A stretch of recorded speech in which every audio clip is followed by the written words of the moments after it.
दोस्तों नमस्कार।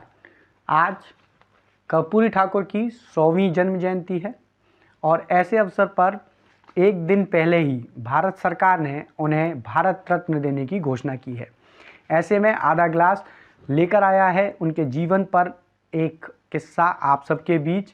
वैसे तो उनके बारे में विकिपीडिया और बहुत सारी जानकारी आप लोगों को होगी ही, जिस और नहीं है तो वो विकिपीडिया पर जाकर भी ले सकता है, लेकिन एक किस्सा जो बहुत फेमस है वो लेकर मैं आपके बीच आया हूँ। ये बात उस समय की है जिस समय वो दूसरी बार मुख्यमंत्री थे, यानी कि सन 1977 की बात है। उस समय केंद्र में और बिहार में दोनों ही जगहों पर जो सरकार थी वो जनता पार्टी की सरकार थी। उस समय की बात है। उस समय सन 1977 में लोक नारायण जयप्रकाश जी, यानी कि जेपी जिनको राजनीति में कहा जाता है, उनका जन्मदिन था, जिसे बनाने के लिए पटना में सारे राजनेता इकट्ठे हुए थे।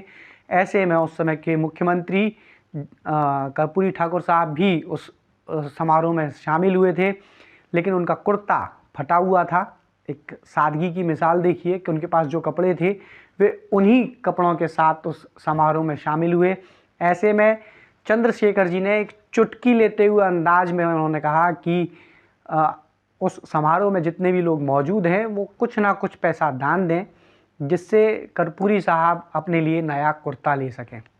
और सब लोगों ने वहाँ उन्हें कुछ ना कुछ दान स्वरूप भेंट किया, लेकिन इस पर भी, यानी उस दान पर जिस पर से वो कपड़े सिलवा सकते थे या वो कुर्ता ले सकते थे जिसके लिए उन्हें वो दान मिला, लेकिन यहाँ भी कर्पूरी ठाकुर साहब ने एक मिसाल पेश की जो मैं आप सबके बीच रखना चाहता हूँ। उन्होंने सभी से वो दान लिया और सहर्ष स्वीकार किया। वो मुख्यमंत्री थे और उन्होंने वो दान लिया, वो स्वीकार किया, और अगले दिन जब वो ऑफिस गए तो उन्होंने वो सारा पैसा, जो भी पैसा उन्हें उस दान स्वरूप मिला था, वो उन्होंने मुख्यमंत्री राहत कोष में दान कर दिया।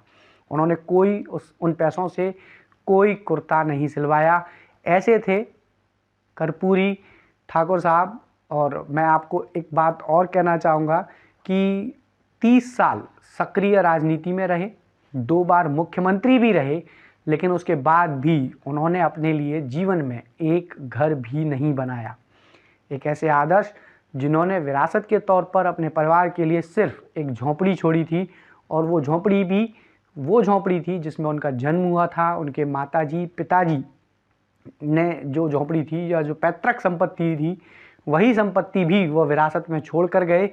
और इस देश को, बिहार को जिन ऊंचाइयों तक वो लेकर आए, जिन बातों को, जिन आदर्शों को वो लेकर आए, वो आज की राजनीति में कहाँ दिखती हैं, कितना दिखती हैं। गिलास का दूसरा हिस्सा आपकी सोच पर।